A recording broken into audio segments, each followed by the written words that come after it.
Welcome, everybody, to the Freaking Awesome Podcast. I am your host, Anthony Bowes. The following episode is recorded from our live interview with Yan Birch from Wes Craven's People Under the Stairs. The audio quality is a little iffy for the first few minutes, but it does balance out, so please stay tuned and enjoy.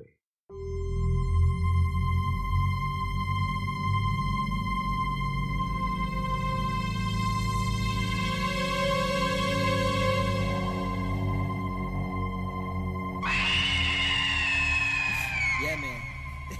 let's kill that bass head. Alright, let's do this.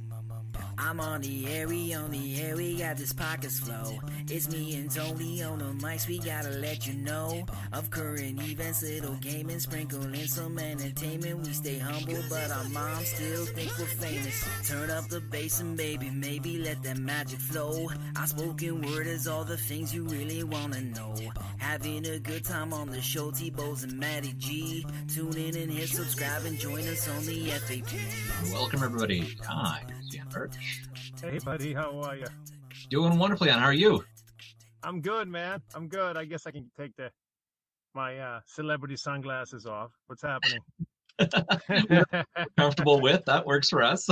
yeah, whatever, man. You know, I mean, obviously, yeah. I'm doing it in my car actually because fucking this COVID thing. Everybody's home. Yes. So it's I do all the podcasts in my cars now, like 99%. It's like. You know, it's really good for sound quality, right? Everything's so much quieter. It's good for sound quality. It's bouncing well. You have no sound outside really, and I don't have dogs barking at weird moments. You know, that's excellent. I got two babies, my dogs, and they tend to get a little loud once in a while, and for sure. Hey, and then my wife might get a call on a freaking on her phone that's all of a sudden is not on it's not on a headphone or anything, and she just fucking start talking. So this is much better for me. You know what I'm talking about? A household full of people now.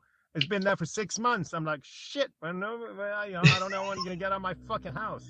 It's true. Yeah. No, we often say, I've got 2 children and I love them to death, but I'm so glad that they've gone back to school, and I get a little bit more peace around the house to get work done.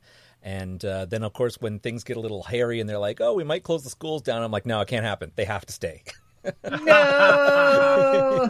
Well, we in California now, everything is closed. So if I had my children, they would be, we're not opening anytime soon. They're like taking this a little extra serious, and which they should. But surging over here, so yeah, for sure. Yeah. Yeah. Well, not everybody has the possibility of getting the most experimental drugs in the world to get well. That's people true. Die. Yes, it's true, right? I mean, not everybody's got a presidential link to the hospitals. So no. I mean, I'll try not to sway either way. But talking about. Yeah, not to sway either way, but I have 9 people have died from this, and I know they would have prayed for the treatment he got. Yeah. But, not to get sad about it. It is what it is. No, it is. It's really tough. I've got a friend in New York who's lost a lot of family members, unfortunately, and it's very sad. Yeah. It's unfortunate that I got overlooked so long as it did. We're a little bit luckier up here in Canada. Things took a very quick turn. Oh, Jesus, you're in Canada. I didn't even know. Yeah. Oh, fucking God bless you, man. If it wasn't for the business, I mean, even with the business, I'm thinking about moving up to Seattle, Washington, or something just to get away from this crap over here. But if Doo-Doo stays in office, I might want to just skip to your country. Yep. Yeah, you know what? There's lots of amazing property in Canada, especially in the Ontario region. It's very colorful right now. So it's and I think Swedes are quite welcome, right? Yeah. We're neutral. So. Yes, 100%. Yeah. So, yep. I'm a Swede. I'm an American. I'm like, why not being a Canadian? That's right. I mean, you're practically Canadian when you're Swedish. So yeah, we have the same system, same countries. So you're just bigger. Yep. And we just started earlier. Yes, that's all. That's right. Yeah, but you copying what we have done has worked tremendously. I have to give you credit for that. Yeah, well, we'll give our government one thing, and that was definitely being on the ball when those things happened. So, yeah, follow the rules of countries that's been around for a while that are social democracies. Yep. And you'll be okay. Yes, you know, 100%. You'll be okay. Yeah. Yeah. Now, if we can only get really good quality furniture and vehicles up here, that'd be fantastic. Oh yeah, but don't you have IKEA? we do. It's true. Yep. I'm not saying quality, but you know what's funny? IKEA, when it started, which is Ingvar Kamprad's initials, if you didn't know, it was Ingvar Kamprad's Entertainment Enterprise, whatever, Aktiebolag, which is enterprises in Swedish. When he started, it was the most highest quality you could get. It was from Swedish wood, Swedish everything, Swedish oak. And he did these amazing pieces of furniture until he realized, all right, if I make this in Asia, and this is before anybody went over there, yep, I can make a lot of money. Mm-hmm. So that's what he did. No, he was smart about it. No, yeah. I mean, the key point is what he had was, if I just sell the pieces and you make your furniture yourself, I can sell it much cheaper. I guess that was the biggest, the major idea of the whole concept. Yeah, definitely. And trendsetter, right? Because now there's a lot of other companies that are coming up and making the same kind of thing, of course, just not under the IKEA name. Same labels, same instructions. Those are always fun. Yeah, so. I know. Sometimes they're in Polish now. They're not from IKEA. Yeah. They're like, well, I can't read this. What's happening? Hey, building IKEA furniture strengthens relationships. That's right. Oh, yeah, they do. But you know what? And I think I speak for everyone. When you're in an IKEA store, at least here on the north side, in the North Atlantic, Canada, U.S., whatever, I always get lost. I said, where the fuck am I going? I go, and then the points go here, go this, shortcut to this, shortcut to that. I'm like, where the fuck is my shit, man? Yeah. Did you hear about the guy who was arrested for putting false stickers and leading people in false directions around an IKEA? No, I did not. Yeah, but he created a labyrinth. That's fun. Yeah, he kept people in IKEA for hours upon hours because he changed all the arrows on the floor. You know what? I got to give him credit because even without the arrows changed, I spent an hour when it should take 5 minutes. That's right, and that's just trying to get out of the bathroom. Imagine if the arrows are wrong, you're screwed. You're totally screwed. Oh my god, it's like a horror movie. I'll be like, well, were those the plates again? What? That's not a bad idea, dude. A horror movie inside an IKEA. That's not a bad idea. It'd be great. Like this villain changes the arrows, and you all end up in one room, and you get killed. Exactly. It's IKEA built. If somebody listens to it. Somebody listens to this now, I want a percentage. That's right. We all get put in. We all get chipped in on that idea. So I think that's fair. Yeah. I think that's fair. It's like an escape room made in IKEA. So eventually someone just comes up with everybody ends up in the escape room, and then the door just closes. Yeah. And and we'll call it. Shows up. I kill you. I kill you. Yeah. That was good. Yeah. And at the very end, I think. The hero just realizes he just had to kick the back out of the door and it would have been totally fine. Totally. Yeah. But he didn't because it said alarm will sound. That's right. For sure. Oh my goodness. We can just pitch all the ideas, I tell you. You guys are great. Shit, you guys are great. We've done like 9 minutes. I've laughed like 100 times already. Oh man. We need that now. Everybody needs it now. Yes. Everybody needs a absolutely. laugh. I tell you that. Yeah. Every time I laugh now with my wife, I actually make a note out of it. We start laughing about something. I'm like, after we're done, I'm like, we were just laughing. This is life, man. We got to get back to life. Yes, 100%. Yeah, I agree. I miss life. I miss the laughing and let's go anywhere we want, whenever we want to. And, I don't even, we don't even go to restaurants. I mean, we're extra careful. It's because the thing is that the people we know that has said, screw it, they got sick. So I have a lot of people that I know that said, hey, don't worry about it. We're going to restaurants. But the thing is, okay, so a restaurant. Tell me this. This is the this is to me a little bit backwards. So you're allowed now to go into a restaurant, order food, and mostly, at least in LA, you can have outside seating, right? Yep. The tables are not that far apart. So you have to have a mask to get in. So you have a mask to get in, but then you sit down to eat, and you're like 4 to 6 people a table. You're like 2-3 feet away, and everybody's laughing and chatting and eating. Yeah. How is that not the same freaking thing?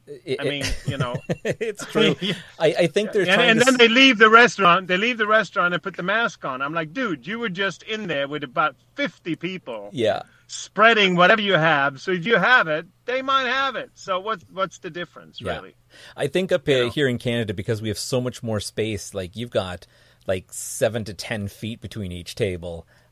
Indoor and outdoor, and somehow I guess they assume that if you were talking outdoor, the chance of you spitting something out of your mouth and it going into the next person's mouth is maybe less because of a wind. I don't know.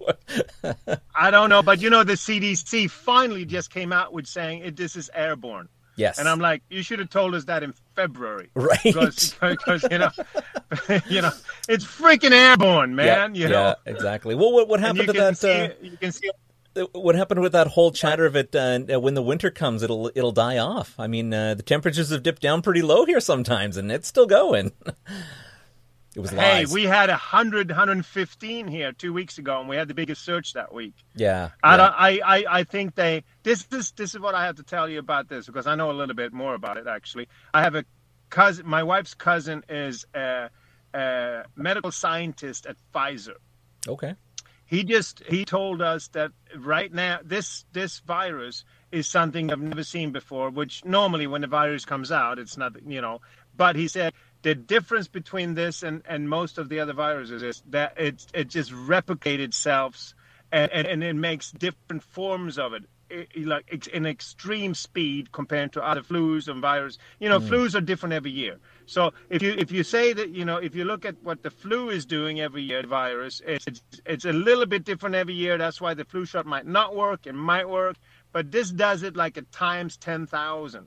He said right now, according to Pfizer, it's 258 different strains of COVID going on, and they all like different from mild to serious. Yeah. So you have no idea what's in the air, and you know, 200. If it's 258 now, and it started at 1 in a year, if we don't nip this, we could have 1,000 different strains. So if they think they got a hold of got a grasp on one, you don't know if you get the other one. It's like every year we get a different flu, but right now within a week we get 5 different COVIDs. That's right. So, yeah. And that's my one concern about this whole vaccine they're talking about. Well, we haven't even perfected a flu vaccine yet. The flu doesn't replicate that fast. So, I mean, I stopped getting the flu shot a long time ago just because every time I did, I got sick. And the moment I stopped getting the flu shot, I stopped getting sick over the winter. And you take good care of your health and you try to take the proper vitamins or whatever it takes to keep up regular internal health. But I just find that I know the not to get political on flu shots and everything, but I don't necessarily know that they're always the best answers out there because they're just putting more bacteria and crap into your system. So I would never take the vaccine, to be honest. I'd be the first one here right now saying, no matter, especially if it comes out of the U.S. or Russia, I'm not touching that shit. Russia, China, or U.S., I'm not touching it. Yeah. Well, I mean, Japan, Germany, Sweden, maybe I'll give it a try because, in my heart, or even Canada, in my heart, I know that those countries are at least trying to heal you. The other ones, I don't trust as far as I can throw them. The money grab. I just don't. Yeah. For sure. Yeah, and they were already saying like these vaccines that they're testing have quite a few adverse side effects. Mm-hmm. The early ones that have made it as far as they have now are causing like neurological issues. So, Maddie, I got to tell you that for once you actually came up with a very serious thing, and I actually thought you were going to say something like enlarged testicles or something, because it was you. So I was waiting for the punch, and then when you take the vaccine, you get giant balls. Yeah. Well, everybody would take it then. You know, hey, I know, like, American company would actually do that. You would have one of those commercials, and then there would be like you know, normally when you hear like how many times you can die from whatever the side effects, you know, the 5 minutes after the commercial, please don't take this when you blah blah blah blah blah. It would be, please don't take this if you want to have a major sex drive, huge balls, your penis is growing. That's how they would sell the vaccine. Right. The lineup would be huge. Hey man, I take small balls because small potatoes make the steak look bigger. Oh, that's true. Well, I'm Swedish. I don't have that problem at all.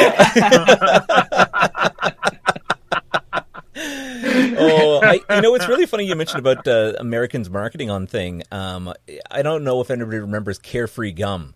It was very, very popular in the 90s, and it was. My father went down to help out someone who was paraplegic in the U.S., who was a good friend of theirs, and he was down there for quite some time, and he came back with this massive bag of gum, and he's like, "Yeah, I got this great deal on gum," and then I look at the package, and on the side of the package it says in print, it was actually quite a large label, and it says, "This product has been known to cause cancer in test animals." So the labeling carefree, I mean, I'm laughing, but yeah. Right? Yeah. The labeling of carefree really meant you better carefree. It should have been like care less gum, but you know. Yeah. You better not care about anything, and as long as it tastes good. Yeah, but damn, it was cheap gum. So, yeah. Definitely a question you get what you pay for. Red flag when it was beside the chewable cyanide. Yeah, right. Yeah, no, I mean that gives me such a laugh every time when you see all these other commercials, and a lot of those products are now off the market, like Vioxx and all these things that were so popular for a while, made billions of dollars for companies, and they always had like 10 minutes after the 2-minute commercial. Anyway, you know, I always got a kick of those commercials. Vioxx was one of them, saying, it's basically, if you're alive and you can walk, you shouldn't take this. I mean, no. And then, you know, 6 months later, it's like everybody's dying from it. So it's like, you know, shit. Yeah. That's why I'm saying with the vaccine thing, it's a money grab, too. It's a major money grab, because you know how much money they spent to develop this thing. Whoever wants to put it on the market is going to want to get their money back 10 times 10 as fast as they possibly can. Oh, of course. Yeah. I thought about I thought about repackaging apple juice and seeing if I could make some money for a good run there, and then see. It's a placebo, but we'll tell people that it does the cure. Yeah, exactly. Yeah, exactly. So no, I'm going to be extremely careful with the vaccine. Like you said, you know what? I have never ever in my entire life taken a flu shot. Mm-hmm. And knock on wood, I have to find wood somewhere in my car here, but I don't think I've had the flu for about 10 years. Yeah. Definitely makes a big difference. I have never in my entire life taken a flu shot. Mm-hmm, so makes you don't get me wrong. Like I think vaccinations are good for really bad diseases and for the elderly and people that are high risk. But healthy people, I mean, building immunities by getting viruses and fighting them. That's how we build that herd immunity, right? Mm-hmm. Like that's how we get stronger as humans. Yes. Yeah, of course. Yeah, I mean, what scares me with this one, I have to say, because I have younger friends that are passed away. What scares me with this one is that it seems like if you're between, 20 and 40, it doesn't really affect your lungs as much as, but it affects your brain and your blood clots, and you get, I had a 32-year-old friend that got a stroke from COVID and died from that. So and they said, it's just like it went to the lungs, but the lungs was too healthy, so it didn't stick. The immune system just boosted it off, but it just kept traveling, and then it went up in the brain, and it just made a blood clot, which is that this is really freaking serious. I mean, no matter what, it's because it seems to acclimate itself to where going to whatever organ that can accept it, or whatever, and. that's not a good thing. No, definitely not. It's definitely very, very frightening. So. Yeah, and it was a 19-year-old, not of my friends, but I just read this the other day. It was a 19-year-old who had it for 2 weeks. He got out of it. He never had to go to hospital. Everything was good. And then 2 weeks later, he basically acted like he didn't know who he was. Mm-hmm. And his parents got really, really scared, and they took him to the hospital. And he had a major brain aneurysm, and he died. Fucking, that's scary as hell to me. Yeah, definitely. Well, Matty G, what do you think? Should we jump into some lighter side of news right now? And again, if you want to please. Enjoying some light news. Yeah. Perfect. Yes, absolutely. Yes, I would love to. Excellent. So, what do you got for us, Matty? All right, we're doing one today, right? Yep, we're going to do one each today. Perfect. All right. So the article reads, Champion Eater takes taco matters into his own hands. The legend of Joey Chestnut continues. The undisputed king of hot dog eating has added pounding back tacos to his insane overindulgence. Oh, boy. On National Taco Day, Joey Chestnut gorged on a whopping 12-pound walking taco in 38 minutes. In short, a walking taco is a bunch of taco ingredients stuffed inside of a chip bag. Okay. The pandemic didn't allow Chestnut to compete in the annual Pacific Park World Taco Eating Championship on Sunday, so he took matters into his own hands. His ingredients included 2 pounds of chips, 3 pounds of ground beef, 2+ pounds of cheese, 1 pound of salsa, 6 avocados, onions, and sour cream, topped off by Joey's signature green hatch and jalapeno sauce. He needed 38 minutes to consume the entire meal. A year ago, Joey inhaled 82 street carnita tacos in 8 minutes to win the event. He celebrated the occasion with a beer, a belly rub, and a nap. Wow. So, first of all, I think about if you're going to do a walking taco and it's 12 pounds, that's like carrying around something just slightly larger than a 10-pound bag of potatoes. Right? So you're it's like a dog. It's like my dog. Yeah. Dog. Yeah. And you're consuming this. Now, was he consuming it while walking, or did he sit and eat this? No, he was walking around a bit. Oh, wow. But he was in his apartment. He made the whole thing in his apartment. That's insane. That's a lot of food. You know, it's unlike the hot dog championship where they soak it in water and it's supposed to pat things down. Just imagine the internal hell that all those corn chips are doing to his system. Right? Like. Hey, I can't even imagine. I have to say one thing. I would not sleep at the same bed with him that night. No.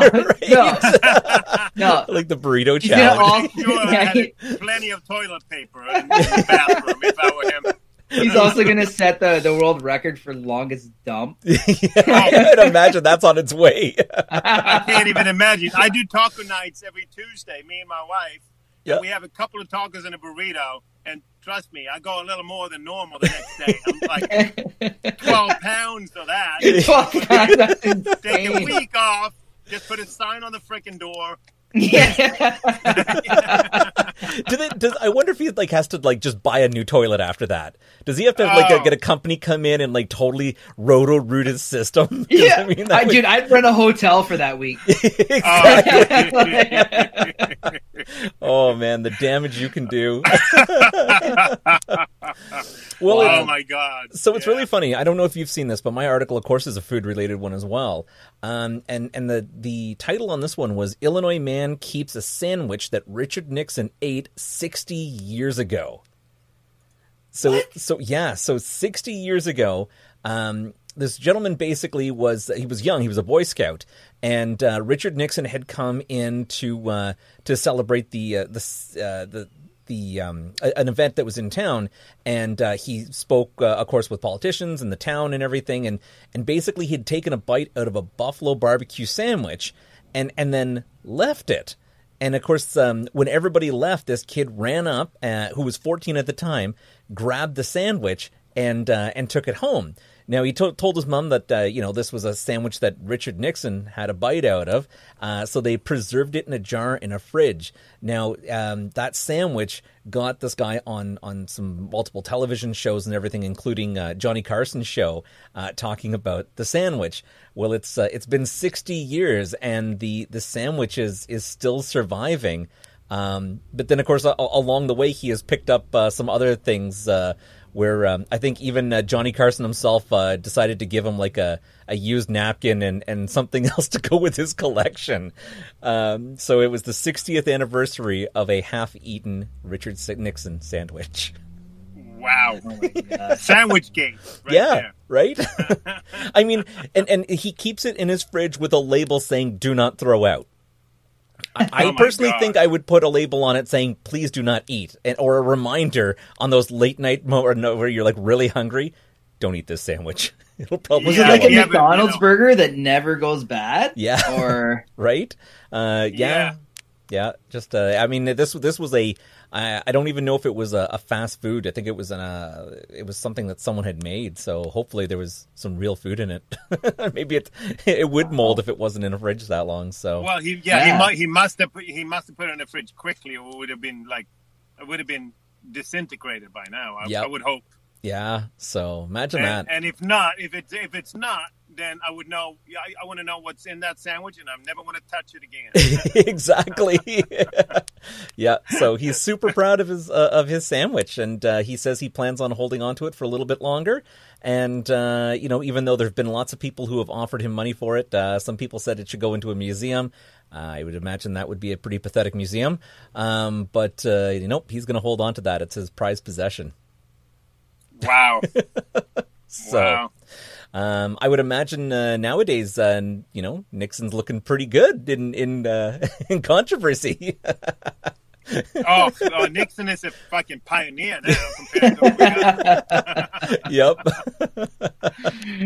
Oh, God, hey, I never thought I'd say this, but you know what? I miss Bush Jr. Yeah. right. Yeah.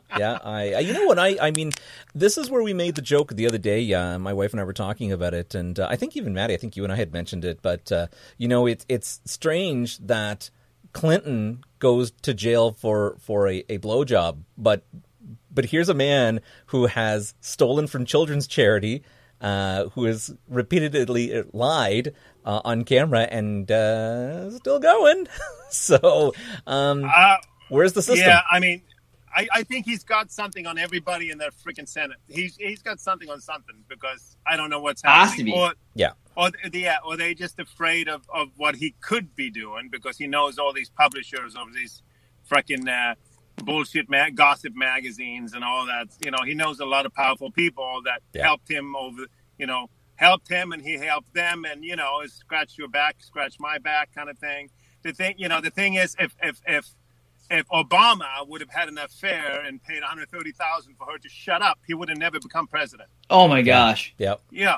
The double standards are unbelievable. Yeah. Yeah. No, the way how lenient the Republican side is of what they accept is just mind-boggling to me. Mm-hmm. It's just I just don't. I wake up every day saying I don't understand it, because I know no matter what he does, they're going to have a nice excuse and a nice defense, and I don't know. I mean, I try to be neutral for all fans and stuff, because I don't want to get into political on my pages and stuff. And, Yep.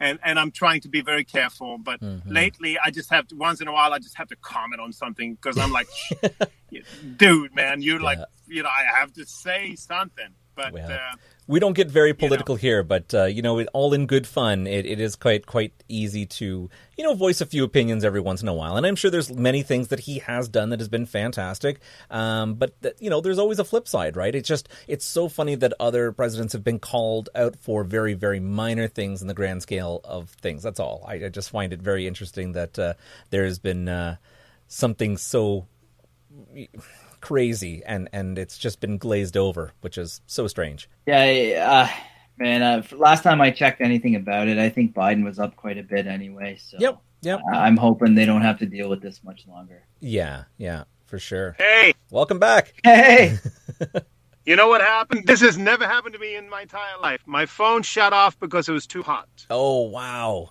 oh, That's insane. It said temperature, so I have to lean towards the passenger seat. Now, I had it up by the window, and I guess the sun got it too hot. Wow. And it just said, temperature, iPhone shut down, emergency alert for heat. I'm like, I've never seen that in my life. I didn't even know that existed. You might have to turn on the AC. what are you talking Yeah, about? dude. There's no climate change. There's no climate change. I know. You're pretty good at that. No, I would put on the AC, but it's going to be a noise in the background. So let's see if I can do it this way, just not having it in a direct sunlight, I guess. Well, we don't want you to pass out in the car either. So if you have to turn on the AC, we'll totally understand. No, I'm good. I'm all good right now. I'm good. It wasn't that hot. I think it was just because. I had it on the steering wheel where the sun just goes straight in. And the sun reflecting on the vinyl.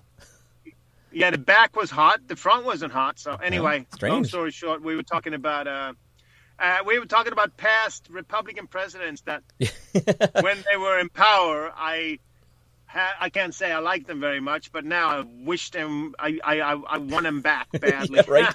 Careful what you wish for. Yeah, no, man. true. If we can't get somebody on the Democratic side, please don't give us another fucking idiot. And hey, I might lose some Canadian fans on this, but like I said, I try to be non-political. Sweden is a neutral country, so I'm very neutral. But it's I just had enough, I guess. Yeah. At some point, we're pretty neutral as well. So we like I said, we can joke in all honesty. It's quite good fun. But you can call it what it is. If I don't care what side you're on. If you do some stupid things, I'm going to call you out. Oh, totally. Yes, right? 100%. 100%. Did you guys watch SNL on the weekend? No. Oh yeah, the last one was fantastic. Yeah, I thought it was really well done.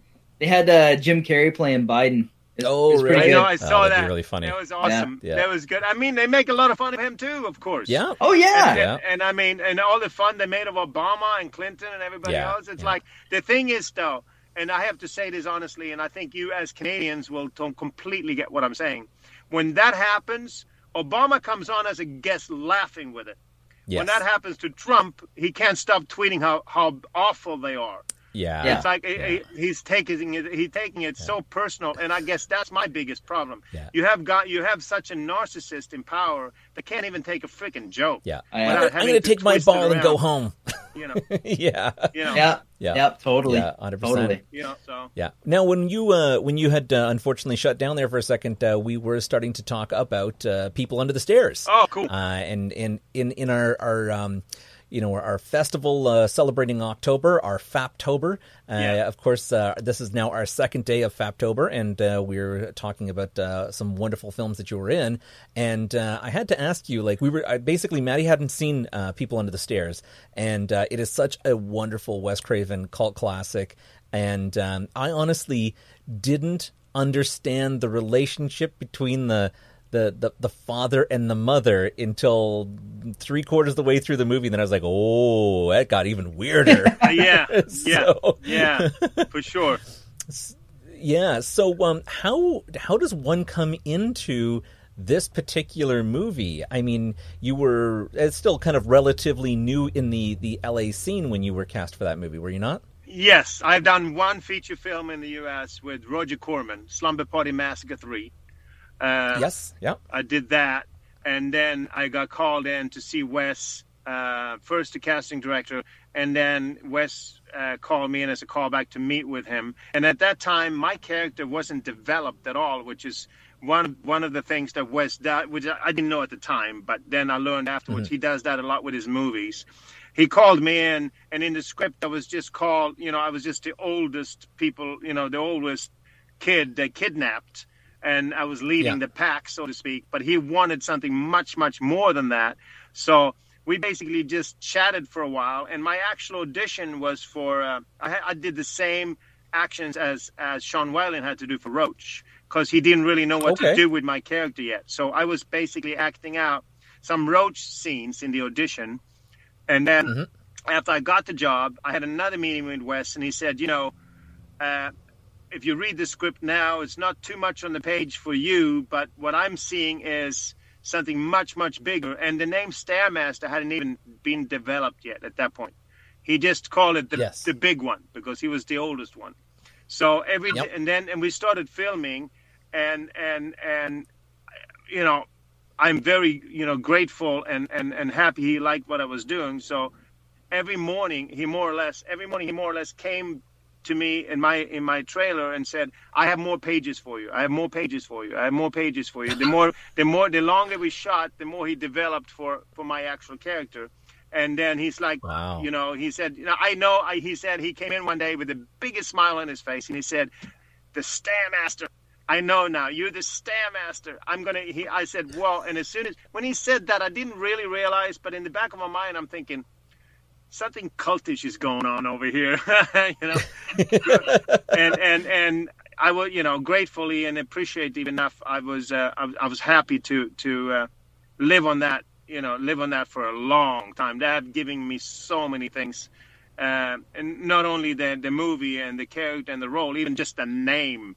Has helped me tremendously in the industry, because everybody, Freddy Krueger and this and that, and the Stairmaster might not be as big as the Freddy Krueger or Mike Myers, but it's one of them. Yeah, it's one of those. Yes. So, yeah, you're right up there as the iconic horror figure, and I was just watching the movie again the other day to refresh on it, and I even found it was so well done. Like, it was one of those things that I don't even know what the budget on that kind of film was, but it just seems so perfectly done. And to find out that you were basically just getting your character the day of and having to do that is just crazy to be developed. Nowadays everybody's got the scripts and a full backstory for a character to try to plunge themselves into, and you just basically had to go with it, and you're like, okay, I got a half an hour before this to read my script and see what I'm doing today. That's insane. I had 6 hours of makeup every day for 6 weeks, so that was a big chunk of my day. Oh wow, yeah. As soon as I show up in the morning insane. with 6 hours of Ted Avery cartoons and a little bit of now legal substance. Yep. It wasn't then, but wink, helped. Wink. It helped in makeup, I'll tell you that much. Yeah, I bet. I mean, it's we got a picture up there in the upper left-hand corner for people to just take a peek at, and it really doesn't do it justice when you Google the actual image for the Stairmaster, and then you get past all the exercise equipment. You might want to type in Wes Craven Stairmaster and or Yan Birch Stairmaster, and it's really good makeup. In fact, some of the times I think you even had what looks like the black. Now, did they actually have black contact lenses, or was that done after the fact? Or no, I have a story to for make you. Your eyes so... I have a story with that, actually. It was one of the first movies ever that was made with contact lenses. It was a test out. Wes was concerned. Okay. Universal was very concerned, but I had my private optician on set that followed every step I did, and they basically, when I first put them on, we tried them on. We tried them they made them exactly to my size of my eye, first of all. So it wasn't like a generic thing. And it was all blacked out. It was a tiny little hole in the middle, which was hard to see through. But what in those days, it's not like now. You can get whatever color eyes you want. It didn't exist in those days. So they put it on, and the optician said to Wes and to the producer right off the bat, 45. They said 45 minutes on max, and then you got to take it off. We have to take half hour off. 45 minutes, half hour. 45 minutes, half hour. Okay, but you know how movies are. So they put them in. And then 4 hours later, we're still shooting, right? And my eyes started to I started not to see. And I couldn't even see through the hole. I'm like, something's not right. So I said, I think we have to stop. So they took the lenses out, and I was blind. I couldn't see, and everything was black. I'm like, holy crap. I don't know what's happening. So obviously they got really, really nervous. The studio got nervous. They had the studio med come in, the medical, and they checked me. 2 hours later, my sight started coming back. But basically, because those contact lenses, compared to didn't give enough air or oxygen to my eye. It just blocked it all out because it was so early in the stage. Nobody knew how to do this. It was basically an experiment. that I was part of. Well, and that's what I was wondering. It was so I didn't even realize that the black contact lenses were even available to anybody back at that time, because it's way before they definitely had perfected it, and they of course use them in so many movies now. But it wasn't until I rewatched it I was like, wow, I'm really surprised they had those back then. Yeah, no, and the answer is they did not. You know, it was like a clinical trial. You know, like, can we do this? Wow. But after that, because I was almost blind, you know, I was blind for 4 hours. Universal, after that, Universal had 45 minutes on, 30 minutes off, 35 minutes on for the rest of the movie. They were obviously very extremely careful after that, because, you know, they don't want me to lose my sight over a movie. So, but for sure. Yeah, no, they were That's real crazy. lenses. To answer your questions, they were contact lenses. They were completely test trial. And so, based on people understand, it's another thing that people might, you know, not know, because of this movie, is one of the reasons we have so many contact lenses now, because I think they used all that experience with other people and other movies, and I'm sure the optician was hired on several major movies after that, because, you know, he was the pioneer. So Yes. Yeah, that's crazy. So hopefully you get a little bit of a residual on that, being the big test subject. I gotta tell you, what is it now? It's 30 years next year. Okay, 30. Yeah, that makes me what, 32? But Yep. I gotta tell you, that movie pays me every 3 months, like clockwork. And the checks are not bad. Still, 30. That's good. That's good. 30 years later, every 3 months I get a check. So I'm like, That's great. Thank the Lord, yeah, for that one. Well, I totally contributed to that. I had absolutely no problem paying to rent that movie. So. No, it was amazing. It was the first, right after it came out, it was 6 weeks #1 in the U.S., which is weird, because this is one of those movies who became a cult movie, but it was also a Hollywood a box office hit, which you rarely get. The cult movies are usually something that creeps up on people and it just stays for years and years. But this was actually #1 for 6 weeks, opening on Halloween 1991, and it stayed #1 for 6 weeks. And it became, you know, it was a hit. It was a box office hit. It was made for $6 million and made $30 million in the first 6 weeks. Wow. And that, to answer your question about the budget, I mean, it wasn't a small budget in those days. Today, $6 million is nothing. But for a horror movie in those days, it's a pretty good budget, actually. That is a good budget. But then also turn into a cult movie at the same time. So it's one of those very rare movies that had it all. They had the box office success, and it has the cult following. So, I mean, you know, I give all that to Wes. Wes was unbelievably, fantastically amazing. Very good friend of mine, and bless his soul. I miss him every day. So, yeah, he was a very, very talented writer, very talented director. It was we definitely just imagine what he could do with today's budget on films. Oh my now. gosh. It would Jesus. scare the living shit out of people. Oh no, I can't even imagine if they give him what Jordan Peele is getting now. Oh great, yeah, you know. Yep. For sure. Yeah. Well, how about we take we're going to jump into the little second part of our show. We've got a few questions. They're not called. We used to do what was called our rapid fire questions. We have recently named them because the answers aren't always as fast as possible. But we're going to ask you a few questions so people can get to know you a little bit better. Okay. And you just let us know the first thing that comes to your mind. And of course, there's always the option to pass if you can't think of anything. I'm game. All right, let's do it. All right, let's go. All right, question #1. What made-up word would you register into the English language? Made up word. Frickin'. Yeah. I like it. Yeah, we use it. Yep. You can curse without being bad. Totally. I get it. Yep. It's fantastic. What is the scariest dream that you can remember? Scariest dream I can remember. I guess I woke up one day and I thought I woke up, but it was a dream, and I was the only one on the whole freaking planet. That was scary. Ooh. That would be a Last Man scary on one, Earth. yeah. It was Yeah, very frightening. scary. Yeah. Yeah. Yeah. Yeah. If you could pick a superpower, which would it be? superpower. Always. Well, how do I word it? Always get any woman to believe what you're saying. Yeah, the Mel Gibson reverse. It's kind of like that, right? What women want. Yeah, it's master manipulator. I love it. I want that power now. It'd be great as an actor. Yeah. Fuck flight. I want that. Yep. That's great. What is your earliest childhood memory?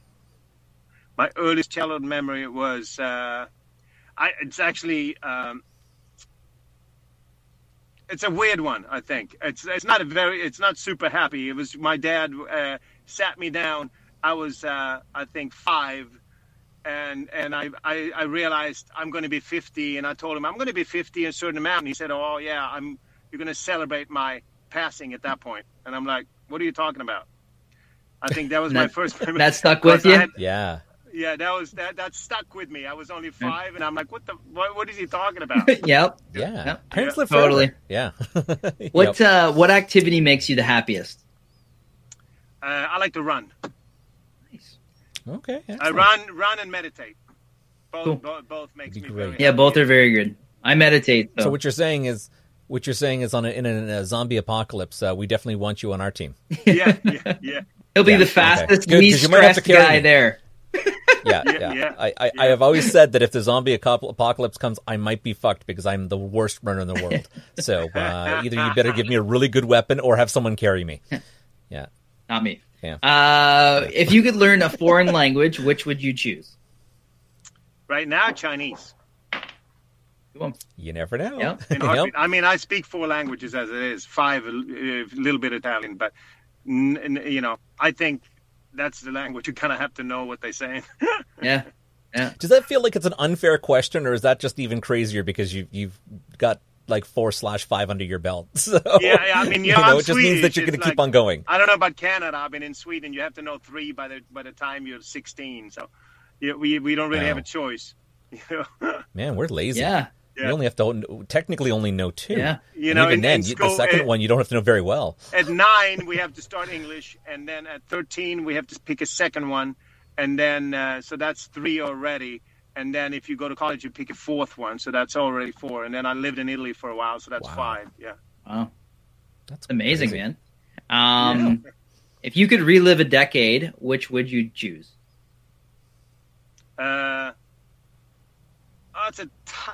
It's tight between the 80s and the 90s, but probably the 80s. Yeah. Those good times. Yeah. What was the 80s was a fantastic time. Yeah. It was. Yeah. Music was good. Yeah. I was born then. Yeah. Millennials. What was the first movie that ever made you cry? First movie ever made me cry. Yeah. First movie, what comes to mind? First movie, a lot of movies makes me cry, just so you know. I'm a very emotional person. I cry on everything, but probably Lassie. Yeah. Oh, yeah, we get that a couple times. Yeah, probably Lassie. Lassie's pretty good. Yeah. Here's a good one. Do you believe in aliens? Yes, I do. Excellent. Hey, look at that. Yes. Like green Straight men down. or like just no, like something I know out for there? sure we're not alone in the universe. That's like that. To think that it's like, in my opinion, pretty dumb because we have we have 40 million galaxies the same as ours. Yeah. So I mean, are you kidding me? We're going to be the only ones? Yeah, exactly. I think you're right. Yeah, for sure. I think you're right. Yep. 100%. How would you spend $100 million? I would give away 50 and have a blast with the other ones. Good answer. Oh, that's pretty good. Yeah. I love it. Love it. What do you do when you can't fall asleep? Well, take a Valium. that works. All right, that's fair. Yep. Yep, that'll do it. Yep. What activity makes you totally lose track of time? What activity make me lose track of time? Reading a script. I get so into the story, I don't care what time it is. I just have to finish it. Nice. You know, you're the first actor to ever say that. Yeah. Oh, great. That's amazing. Yeah. That means you really get into your part. That's good. That's good. What's the best thing that you've ever eaten? the best thing I've ever eaten. It's probably Beyond Burger. Yeah. The vegan burger. From, I mean, that just came to mind right off the bat. Nice. Okay. And the last question: what's your favorite podcast that you've been on in the last 12 hours? Yours. Hey, no hesitation. We love it. Without a doubt, hands excellent. down. Well, I'll take it. Even if you asked so me the good. last It's month, so good. Probably I say yours too. But this is, Hey, I like that This is too. fun. That's awesome. Excellent. Well, we've had a lot of fun with you. I noticed on your IMDb, even with the COVID and everything, you've got a lot of upcoming films. We would love to circle back around with you and have you on again in the show. Well, I think he was in that movie with Eileen too, right? The Amityville Harvest. Amityville Harvest. Yes. Yeah. Yeah. So I was going to say, did you want to pitch some things or some social medias where our listeners could join you and potentially ask questions or see what you're up to? On social media, for sure, yes. Instagram is just Yan Birch page. Facebook fan page is Yan Birch. Twitter is Yan Birch. And what else do we have there? Instagram, Facebook, Twitter. I guess that's it. And you can go to yanbirch.com on my website. You can send private messages if you want. Excellent. Yeah, for sure. Perfect. Yeah, Instagram, I guess, Wonderful. is the hip thing now. So that's what most things is. happen. Cool. Right. Yeah. That way, people don't actually have to talk; they can just send pictures back and Yeah. forth. And somebody somehow being social's gone. Somehow, when I 10, 12 years ago, when I opened my account, somebody had Yan Birch. It doesn't exist, but somebody took it. So I had to do Yan Birch page. Wow. Which is funny. Yes. Yeah.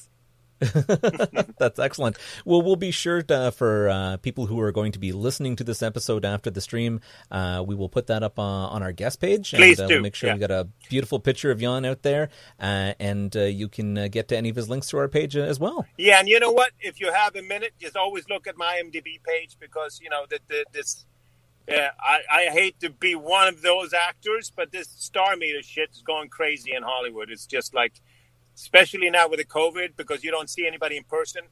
They book everything based on a freaking star meter now. So, well, I think everybody here should definitely give Yan a star because, or 5 or more. Because, all they're gonna do is click, and then it happens. They just have to. They just have to go on the page, and we'll be clicking for you, my friend. We'll definitely be clicking for you. Thank you so much. We really appreciate you spending some time with us. Oh, I had a blast. Anytime, Excellent. man. Anytime. Like I said, we'll definitely have you back. I have Tale of Tales TV series coming out on Netflix soon, and then we have another TV series, 99 Problems, coming out. I'm shooting a movie called Beneath Us All, a vampire movie in November, the first movie since the COVID. Fantastic. So that'd be awesome. Amityville Harvest is coming out. Sky Shock is coming out December 24th. I saw that. I'm interested. Yeah. All kinds of great things are happening. So all good, man. Yeah, all good. It's good. Excellent. Well, we'll definitely post those up, and we'll be in touch. We'll have you back. Thank you so much. It was great. It was lovely. Awesome. Excellent. Thanks, we man. loved having you. We'll Thank chat you. soon. Take care. Take care. Thanks. Bye-bye. Bye. So this is a good time for us to pitch our social media. You could get us on our website, Thefap.ca on Twitter. is the Fap4, You can get us on Instagram. is the Fap Podcast, Don't forget our Facebook. the Freaking Awesome Podcast, And you can always reach out via email. the fappodcast@gmail.com. I'm on the air, we got this podcast. Not again. Wicked sweet.